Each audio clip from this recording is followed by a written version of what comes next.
2025, and the A7 IV camera has been in the game.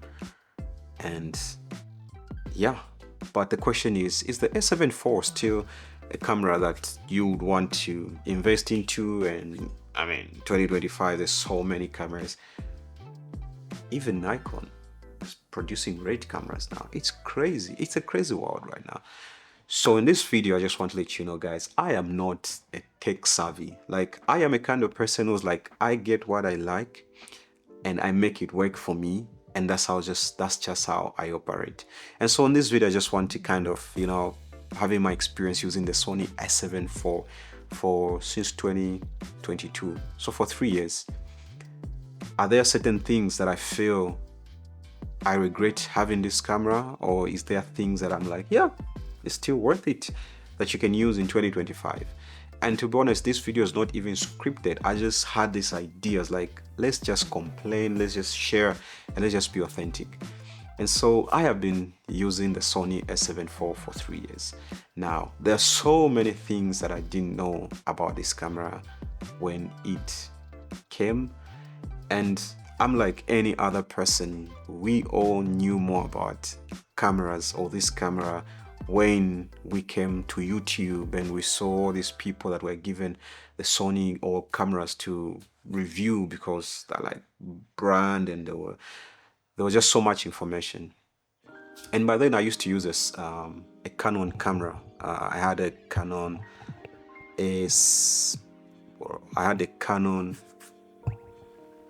trying to put a mic now. I had a Canon 5D Mark IV.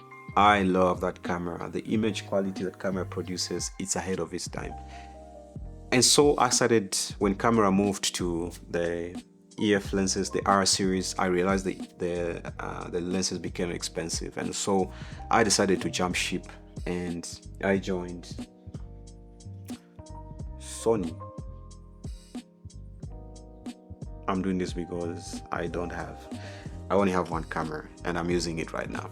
So I joined Sony, and in doing so, it was super interesting because there was just so many things that I could just read about because it was still new, people were still figuring it out. And I was going for 3 basic things. One, I needed a camera that has a flip screen so that I can film myself like I'm doing, because I'm mostly doing stuff alone. I'm a solo filmmaker.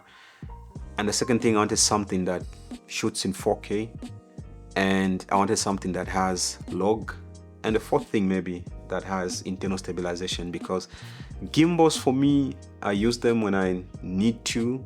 The majority of the work I do is documentary filmmaking, and I just love the handheld, you just experience life as it goes on. And so I decided to buy the Sony A7 IV, of which it was a dream come true. For the first time, I had jumped ship and I was now enjoying Sony, and I bought the Sigma lens. And to be honest, the Sony A7 IV has the same sensor as the FX3. And it's crazy because not so many people are going to talk about that thing, but the Sony A7 IV has the same sensor as the FX3, and it downsamples from 6K. So you can really get so much details from this camera alone, and it's just amazing. And when it comes to image quality, it has a 32 megapixel, if I'm not mistaken, 32. And for me as a photographer and a videographer, I also needed something that is hybrid, something that can deliver photos, but also that can deliver videos without having to break a bank or buying extra gear. And that's why I went for the Sony A7 IV. Now, fast forward in 2025, there are certain things that when I look at my camera right now, I feel like Sony should do better.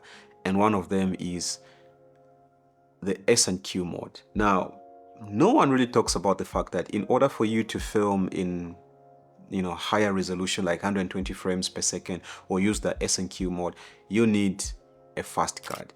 All my cards I have, they are the V30s. And so just for me to film in these high-end resolutions, it's impossible. And let's not talk about the fact that Sony's fast cars, they are super expensive. Like the CF Express card costs a lot more. And so I feel like this is something I wish I knew before I even jumped ship and bought the Sony camera.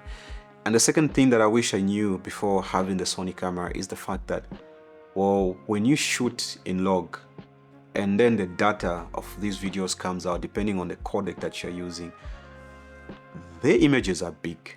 The photos, the images are so big to a point that I was using a Windows laptop and it was a very old laptop and I couldn't even preview the window, and then editing comes into play as well. Just editing these big files is close to impossible. So it's not just buying the camera, it's buying the camera, then you realize you need storage space, you need storage, and then storage, you realize you need editing machine that can actually accommodate these files. And so if I knew then what I know now, I think I would think twice before I buy the Sony a7 IV, or I would think twice before I even decide to start thinking of buying this camera. I'm not saying that this camera is not amazing. I mean, this camera is a beast and I feel like it's still ahead of its time. But there are just certain things that I wish I knew then before, and I would have made the right decision. But if you're looking for something that is amazing, if you're looking for a camera that is very affordable with insane image quality, the Sony a7 IV is a camera for you. And this is just my opinion. I can't tell you about the camera that I don't use. I can tell you about the camera that I'm having. So 2025, yeah, and low light capability, just go and research. There's so many videos that talks about all these things, the nitty-gritties, the details and all that. But the Sony camera, personally for me, it is an amazing camera. The a7 IV does so much for me, and I would, if I had money, I think I would buy another one so I can have two. That's just me. But I don't know what you guys are thinking. And right now I'm filming with the Sony a7 IV, and I've paired it with my 7 Artisan 35mm t2.0. Nice combination, just with some light and some grading. Throw on the grading on this thing, it's crazy. And so yeah, think about it, and if you want to buy a camera, maybe you can consider. And this video is not sponsored by Sony. And peace out.